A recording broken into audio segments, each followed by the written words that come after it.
What if the quietest man in town was guarding one of the loudest secrets in American military history? For nearly 60 years, Walter Briggs lived a life that whispered, never shouted. A weathered face, an old truck, and a routine so precise it lulled his Texas hometown into comfort. Nobody questioned him, nobody asked. He was just the old man with the coffee, the tobacco, and the eyes of a soldier still scanning a battlefield long gone. But everything changed one Tuesday evening. A truck stop, a sealed box, and by midnight the local police station was surrounded completely by unmarked military SUVs. Why, what was in that box? And who was Walter Briggs? Buckle up, because what seemed like a simple traffic stop unraveled into a mission spanning decades, a classified unit wiped from records, and a legacy buried in silence, until now. And with that, let's begin the story of the man known only as Old Man Briggs, and the secret that followed him home. The wind carried the dry scent of mesquite and old earth across the eastern edge of Texas, where time didn't seem to pass so much as settle.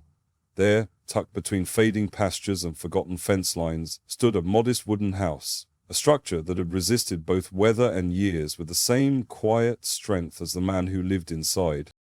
Walter Briggs was 78. His hands bore the hardened calluses of life measured not in words, but in labor. He rarely spoke, but when he did, each syllable felt chosen, carved out like stone from silence. To the locals of Mill Creek County, he was simply Old Man Briggs, a figure as reliable and unmoving as the town's clock tower or the rusted bell outside the First Baptist Church. He was part of the town's landscape, always there, always alone. For nearly 6 decades, Walter drove the same vehicle, a 1962 GMC pickup. It was a weathered thing, its once blue paint now faded into memory, with dents and patches that whispered of decades past. The truck roared like a wounded lion, announcing its arrival long before it turned onto Main Street. Children called it the War Truck, never knowing how eerily accurate that name truly was. Every Tuesday and Friday, the townsfolk would see him rumble into the general store parking lot at exactly 9:10 a.m. He bought the same handful of items, black coffee grounds, a small tin of tobacco, and a loaf of bread. He always paid in cash, exact change, not a penny more, not a cent less, and never lingered. His nod to the cashier was his version of a conversation. People respected that, even if they didn't understand it. He lived like a man who'd made peace with the world by stepping quietly aside from it.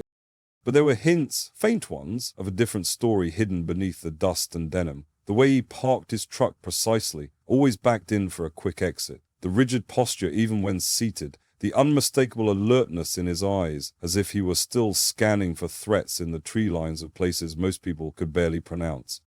Mill Creek didn't pry. Small towns know how to leave ghosts alone, but sometimes, when he passed by, older veterans would raise a hand in subtle salute. Not for what he said, but for something they felt. A gravity, an understanding.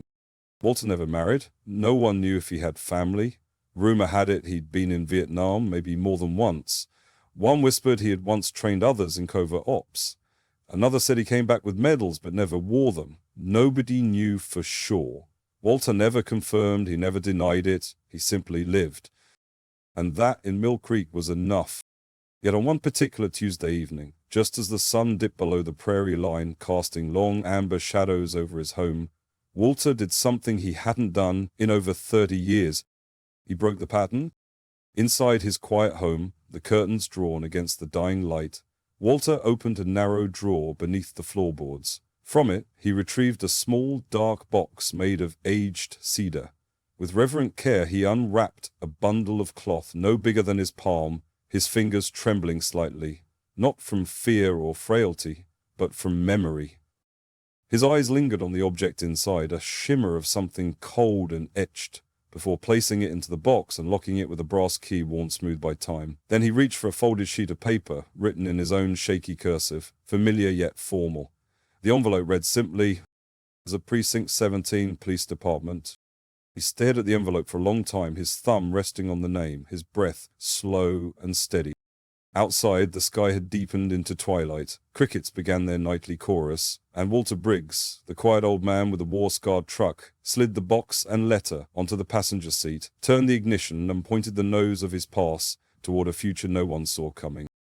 The road out of Mill Creek stretched straight into dusk, framed by fields of brittle grass and broken fence posts. Walter drove with both hands on the wheel, his gaze fixed forward, not on the road, but on something far beyond it. The engine of his old GMC truck growled low, steady like a loyal companion who understood this journey carried weight. For nearly 60 years, Walter Briggs had lived by rhythm. Every movement, every decision, every Tuesday and Friday all followed a pattern carved deep into his bones. But tonight, that rhythm was broken. He didn't head to the corner store. He didn't sit on his porch with a tin of tobacco and a book of crossword puzzles. Instead, he traveled 40 miles toward the county seat to a place he had avoided for most of his life, a police precinct. On the passenger seat beside him sat the wooden box, now secured with its brass lock. Tucked beneath it, the letter, addressed to Precinct 17. The envelope had begun to curl at the edges, a slight sign of age and perhaps hesitation. Walter glanced at it once, his jaw tightening. The letter had been left to him by his son, Jonathan Briggs, United States Marine Corps, retired, a man who had followed in his father's footsteps, though their paths had rarely crossed. They hadn't spoken much in the last decade. Not from anger, but from distance born of shared burdens and unspoken truths. Walter had received the letter a year ago after Jonathan's death during a classified operation overseas. He had read it only once. The words within had not asked, but entrusted him with a final mission, a promise kept across generations. Now, as twilight thickened and the outlines of the highway blurred into shadow, Walter's thoughts began to drift despite himself. He remembered the jungle's weight, the way sweat stung eyes and silence meant survival. He remembered 11 names, 11 faces, men who had followed him into the darkest places and never returned. And he remembered the insignia, forged in secrecy, born in silence, a symbol of a unit that never officially existed. It had been hidden, wrapped and guarded all these years, not for glory but for timing, and tonight that timing had finally come. A small roadside sign flickered past, County Line Checkpoint, 1 mile ahead. Walter adjusted his grip on the wheel. He knew about the checkpoint. It had been set up just a month ago in response to border concerns, nothing to do with him, or so he thought. But as the first set of flashing red and blue lights came into view, a part of him stirred. Not fear, not worry, just readiness. He took a deep breath, exhaled slowly, and brought the truck to a smooth stop as a young officer stepped forward, hand casually resting near his holster. "Evening, sir. License and registration?" Walter nodded, his voice barely above a whisper, but firm. "Of course." He reached into his jacket with careful precision, his movements deliberate. The wallet he produced was as aged as the man himself. The license inside had faded almost to nothing, but it was valid. The officer studied it with visible doubt. "What brings you out this late, Mr. Briggs?" Walter didn't blink. "Police business?" The officer raised an eyebrow. "Police business? With what, exactly, in the truck?" Walter's eyes flickered toward the box. His hand shifted, resting protectively on the seat. "What's in my truck isn't for curious eyes, son. It's for Precinct 17, and only them." There was a beat, a pause where time itself seemed to lean forward. "Step out of the vehicle, sir," the officer said, voice tightening. "I need to check the contents." Walter's gaze remained level. "I'm afraid I can't let you do that." Behind the young officer, 2 more patrol cars pulled up, the quiet whir of tires and low radios cutting into the night. Within moments, Walter found himself surrounded, something he had once trained others to do, but he didn't resist. He didn't flinch. "I believe you're making a mistake," he said softly, "but I won't fight you." And just like that, for the first time in decades, Walter Briggs was no longer a man simply driving an old truck. He was a man carrying a mission, and now under arrest. As cold metal cuffs slid over his wrists, his mind wasn't on his own dignity, nor even on the misunderstanding. He was in the box, and the promise it contained. The night air was warm, but the tension at the county line checkpoint felt cold, sharp, like the edge of a drawn blade. Walter stood beside his truck, wrists locked in steel cuffs that clinked softly with every movement. The young officer, whose nameplate read M.R. Tanner, kept stealing glances at the old man, as if trying to reconcile what he saw with what he felt. There was something wrong here. Not legally, procedurally, everything checked out. But instinct, that ancient and often ignored thing, whispered otherwise. "This doesn't feel right," Tanner muttered to his partner. as they opened the passenger door of the truck and spotted the wooden box.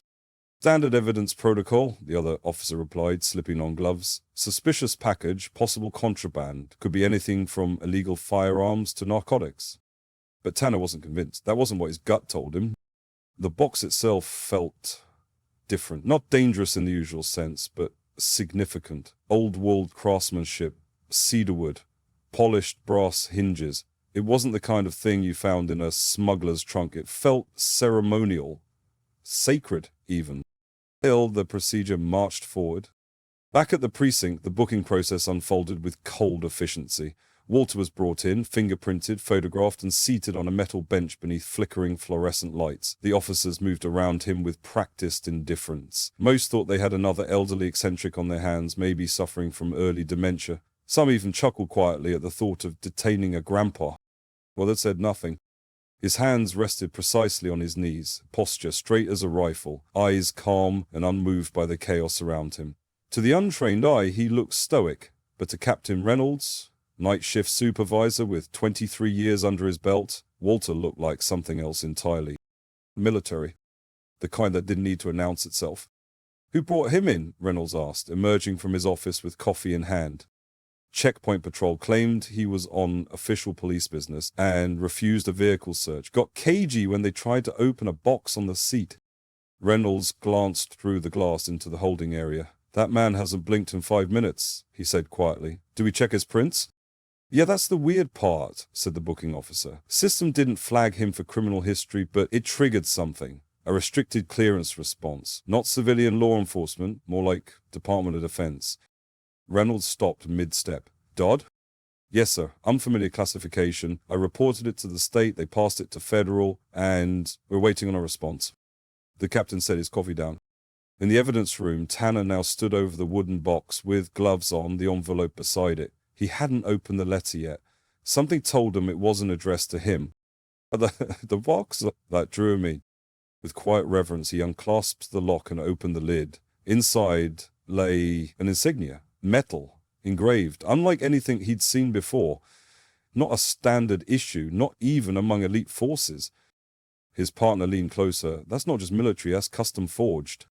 Tanner noticed an encrypted serial number. Something is hidden beneath years of careful concealment. And then he finally opened the letter, his hand steady but his breath short.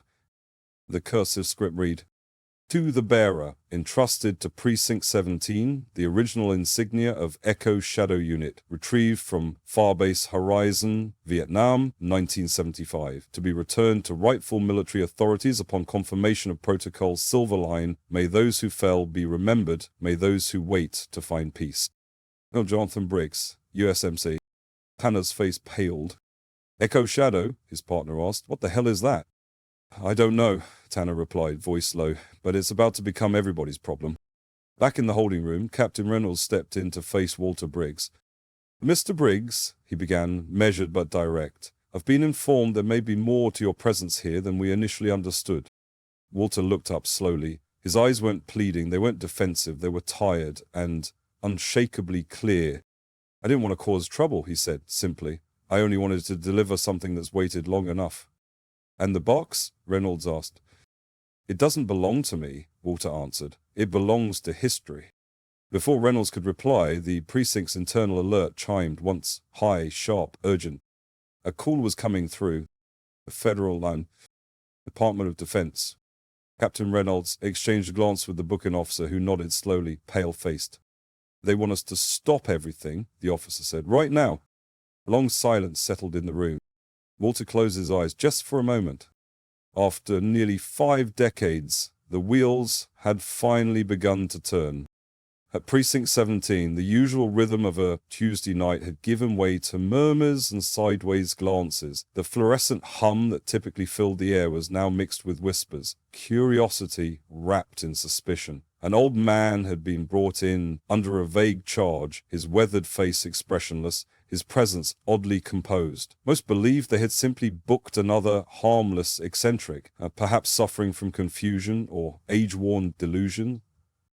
But Walter Briggs did not move like a confused man. He sat with a stillness that unsettled those around him. not out of defiance, but from a kind of calm that only came from long acquaintance with danger. His spine remained straight, his hands resting neatly on his knees, his breathing steady. It was as if the cold bench, the handcuffs, and the sterile walls meant nothing. He was used to worse. The officers who processed him carried out their tasks with practiced indifference. Yet something about this one didn't quite sit right. The booking officer noticed the man's fingerprints had triggered an unusual alert. Not the red flag of a criminal record, but a restricted access warning tied to military systems. Unfamiliar classifications appeared on the screen, none of which anyone at the station could interpret. Despite this, the process continued, forms were filled, boxes were checked, Walter was recorded like any other detainee, as though his presence in their system hadn't just quietly awakened something far beyond their clearance. Meanwhile, in the evidence room, the contents of the wooden box were examined with the care reserved for contraband. The officers followed protocol, photographing and logging every detail. What they uncovered, however, was anything but routine. The insignia resting inside the velvet lining was unlike any military medal in their reference catalogues. Its craftsmanship suggested importance, possibly valor, but the design carried markings they couldn't decipher. Along the edge of the emblem, a sequence of encrypted characters seemed almost purposefully buried in time. Alongside the insignia lay a handwritten letter, its folds worn, its ink slightly smudged, as if it had been held and considered many times before ever being delivered. The contents referred to a mission, a unit, and a name that none of the officers had ever heard. Echo Shadow Unit. The details read more like fragments from an erased chapter of military history than anything found in their training. By this point, some in the station began to shift in their judgment. The first assumption that this man was delusional no longer felt certain. There was something deliberate about his silence, something dignified. He wasn't confused. He was waiting not for his name to be cleared, but for something larger to catch up with him. Captain Reynolds, watching from behind the glass of his office, observed Walter with growing unease. The man's bearing reminded him of a time long past, of officers who never needed to raise their voices to command respect. It was the stillness, the quiet certainty, the complete lack of fear, even in custody, that suggested experience in circumstances far more harrowing than this. A message soon arrived through secure federal lines, short, coded, unmistakable in its weight. It advised immediate suspension of local procedures and identified the individual in custody as a person of interest under national security designation. The instructions were explicit. Do not question further. Do not attempt to open or handle the contents of the seized box, and do not release or transfer custody without federal oversight. The room grew still. Paperwork paused mid-page. Coffee cups were set down quietly. In less than an hour, a routine stop on a lonely stretch of highway had unraveled into something none of them had anticipated. The man they had detained without resistance, the one who sat quietly as if time owed him nothing, was no longer just a figure of curiosity. He had become a question that none of them could answer, and a story whose ending had not yet arrived. As the hour inched closer to midnight, a strange energy began to settle over Precinct 17. It wasn't the noise that marked the shift, but stillness. The kind that precedes a storm. Officers who had once moved with routine now walked slower and spoke softer, their eyes often drifting toward the holding room, where Walter Briggs remained seated, unmoved by the unease around him. The alert from the Department of Defense had changed everything. It hadn't arrived like other memos, buried in a chain of approvals. It had come directly through a secure channel, brief and absolute. The language was unmistakable, joint command level. Terms like national security protocol, priority asset, and await immediate federal intercept appeared without context. Those words didn't belong in the vocabulary of a rural Texas police station. No explanations were given, no questions were invited. Outside, the air had turned colder. The stars, once scattered across the country's sky, seemed to pull back behind a veil of clouds, as if even they understood something unusual was unfolding. At precisely 12 o'clock a.m., motion sensors at the perimeter of the building activated. Officers, monitoring the security feed, stared in disbelief as a convoy of black SUVs approached in perfect formation. No sirens, no headlights, just a silent advance with military precision. 6 vehicles, identical in shape and size, glided into the parking lot like ghosts in the dark. They moved not with urgency, but with certainty, each positioning itself strategically around the station's exits. When the engines stopped, there was no delay.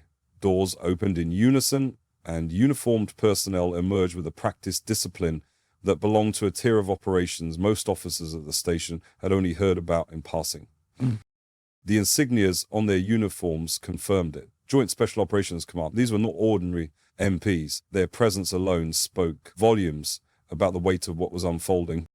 Inside the station, the air became heavy, the radios went quiet, conversations halted. Officers stood frozen, some instinctively straightening their posture, unsure of what protocol dictated in such circumstances. An attempt to reach the incoming unit through radio was met with a short, encrypted response. A secure channel had been established. Local communication was no longer in control. The officers at Precinct 17, most of them veterans of routine patrols and domestic disturbances, now found themselves observers of something well beyond their jurisdiction. Even those with combat experience sensed this was different. Not an exercise, not a drill. This was a recovery operation disguised in silence. Captain Reynolds, recognizing the need for order, instructed his team to stand at attention. What was about to happen, it required more than curiosity. It demanded respect. Moments later, the front doors opened without fanfare. 3 figures entered, flanked by 2 military police officers in full dress. At the center was a man whose presence drew immediate recognition, not from face, but from uniform. 3 silver stars shone against his collar. A general. Active duty. He moved through the station with quiet command, presenting identification that left no room for doubt. His purpose was clear. He had come for Walter Briggs and the box he carried. The tension in the station shifted again, this time toward reverence. None of the officers had anticipated this ending to their night. Fewer still had expected the story that would soon unfold behind closed doors. As the generals led toward the captain's office, every officer present stood in silence. The man they had taken into custody for acting suspiciously had just become the center of a military operation at the highest level. Walter Briggs had not just arrived with a box, he had arrived with history, and now history had come to collect. The largest conference room at Precinct 17 had never been used for matters of national consequence. Its worn chairs and laminated table had hosted mundane meetings, budget discussions, and the occasional retirement cake. But within 20 minutes of the general's arrival, it had been transformed into something else entirely. Maps were unfurled across the surface, folders sealed with red tape and cryptic stamps were laid open to eyes that had never seen such markings. The security cameras inside the room were disabled by instruction, all unauthorized electronics were removed, the air inside held the weight of classified silence. Walter Briggs sat near the head of the table, his posture unchanged, his expression unreadable. The box he had carried for nearly 5 decades now rested before him, unlocked and opened. Its contents were no longer a mystery to those in the room, though their significance had only just begun to take shape. The general did not speak loudly. He didn't need to. Every ear was already focused on every word. He began with facts that had never made it into history books or official records. The name Echo Shadow Unit had never existed in public documents. It had operated in the margins of official conflicts. Its missions undocumented, its members unrecognized. During the fall of Saigon in 1975, the unit had been deployed on a last-minute extraction, one that spiraled into tragedy. According to the files now unsealed, Walter Briggs had been the commanding officer of that mission. Of the 12 men sent in, only 1 returned. That man had carried with him an item recovered from Firebase Horizon. A custom insignia forged, not as decoration but as identity, a symbol belonging only to those who had lived and died inside that forgotten chapter. The emblem resting in the cedar box had never been displayed or acknowledged publicly. It had become a token of remembrance, held by the last living witness to a mission the world had been forced to forget. For decades, Walter had remained silent. He had carried out his civilian life in obscurity, refusing both attention and honor. But what no one had known, until now, was that he had also carried a promise. Before evacuation, he had pledged to the families of those lost that he would one day see their names remembered with the dignity they were denied.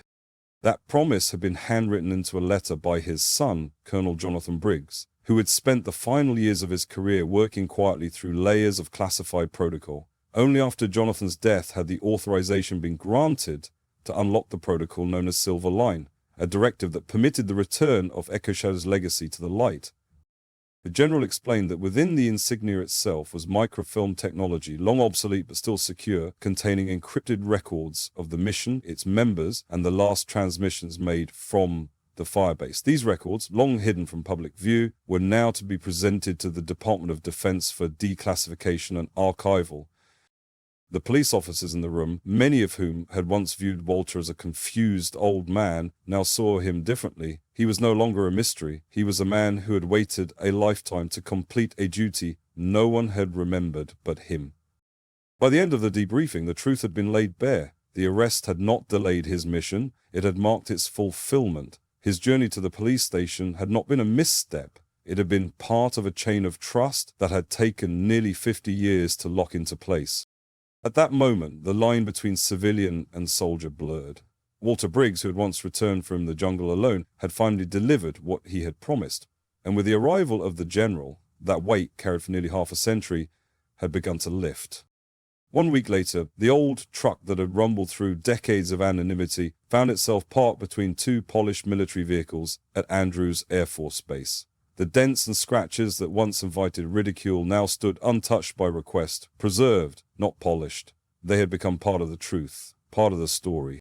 The ceremony had not been made public until the final hour, yet the word had traveled fast. Reporters, veterans, military officials, and the families of those long declared missing had gathered in solemn anticipation. The story of Walter Briggs, the silent man behind the forgotten insignia, had stirred something in the nation. Something raw and reverent. A stage had been set beneath a large awning, flags billowing gently in the wind. Rows of chairs filled with uniformed personnel stretched out before it. Behind them sat civilians who had arrived without expectation, drawn by the idea that sometimes honor waited a lifetime before finding daylight. Walter stood near the center, no longer in faded denim and worn boots. Instead, he wore a dress uniform, one that bore the weight of medals previously hidden by classification. His shoulders had squared, not in pride, but in duty. His chin was lifted, not in arrogance, but in memory. Though time had curved his spine over the years, on this day he stood like the commander he once was. The ceremony moved with measured grace. Names, once sealed in silent files, were read aloud one by one. With each name, a family representative stepped forward to receive a folded flag, a unit insignia replica, and a quiet word of recognition. Many of those present had never met Walter before, yet in that moment they looked at him as if he had carried a piece of their own hearts through every year of silence. Each name was met with stillness, not applause, not spectacle, just the sacred hush that fills the space when true sacrifice is acknowledged. As the final name echoed across the field, a hush fell even deeper. Walter was invited to step forward, not as a guest, not as a witness, but as the keeper of a legacy. He approached the podium slowly, the box that had once ridden beside him in his truck now resting atop a polished table to his right. There were no notes in his hands. He carried nothing but the weight of his own memory. His words came quietly but carried far. He spoke not of war, nor victory, nor suffering. He spoke of promises, of the kind that lives in silence, of the kind that endures beyond decades, paperwork, or ceremony. He reminded those who listened that honor was not born from spectacle, but from persistence. The decision to carry something long after everyone else had put it down. In the crowd, faces changed. Some wept, some simply bowed their heads. All understood. Behind the stage, the old GMC truck stood, under the watch of 2 sentries. Its engine remained quiet, but it had become a monument in its own right, a moving vessel that had preserved something no vault could contain. By the end of the event, cameras had captured the formalities, but what stayed with people wasn't the protocol.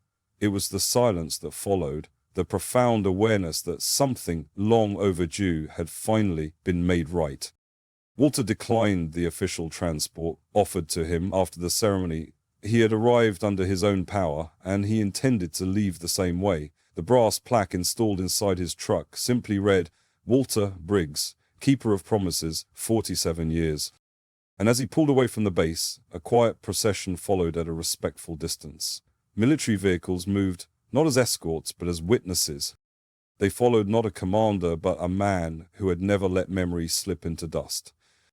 The road home was long but familiar. Fields rolled past like pages from a worn book, unchanged from the decades before, though the man behind the wheel was no longer the same. Walter Briggs drove without hurry, his hands steady on the wheel, gripped not just the truck, but the final stretch of a journey that had waited almost 50 years to end.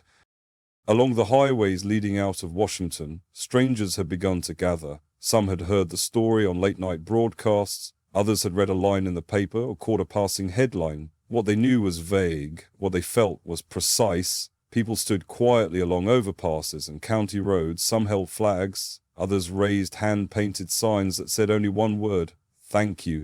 Walter did not wave, he did not smile or seek acknowledgement, but his eyes lingered. In those brief moments, he saw something that no battlefield or briefing room had ever shown him. Recognition that did not ask for an explanation. Not from medals, not from titles, but from presence. As he passed the checkpoint at the edge of Mill Creek County, the officers who had once called for his detainment now stood in uniform silence. Not as an apology, not as penance, but in respect. No words were spoken, none were needed. At his home, nestled between wind-worn trees and dry pasture, the dust had settled, like it always had, but a change had arrived nonetheless. A small group of cars waited quietly along the roadside. Families of the men whose names had once been known only to Walter had come, drawn not by ceremony, but by the quiet pull of something unfinished. They brought with them photographs, faded letters, and small mementos kept in drawers for generations. And they brought stories, ones passed down from parents and siblings who had once believed their loved ones were forgotten. Walter listened more than he spoke. He held each photo like sacred evidence. He remembered every face. The gathering was not loud. There were no speeches, no flash of cameras, just chairs beneath the shade of a tree, the low hum of conversation, and the occasional sound of footsteps on gravel. In that simplicity, something powerful unfolded. The memory of a unit erased by bureaucracy was now preserved by human connection, real, lived, and present. Over time, the rhythm of Walter's life returned to its old pace. He still drove into town twice a week. He still purchased the same modest supplies, but those who saw him now looked longer and differently. The old truck no longer seemed quaint. It seemed important. Its every dent had become part of local law. Its worn frame a reminder that some vehicles carry more than passengers. They carry the legacy. A small plaque, mounted discreetly on the dashboard, had become a symbol in its own right. Visitors from other towns would sometimes ask to see it. Walter never refused, though he said little. The plaque did not boast. It did not explain. It simply said what needed to be known. Keeper of promises, 47 years.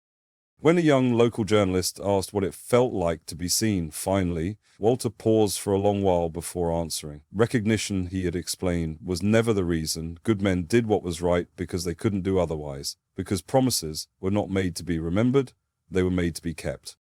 And with that, he had returned to his truck, turned the key, and driven away. Quiet as always, but no longer carrying the same weight. The mission, at last, was complete.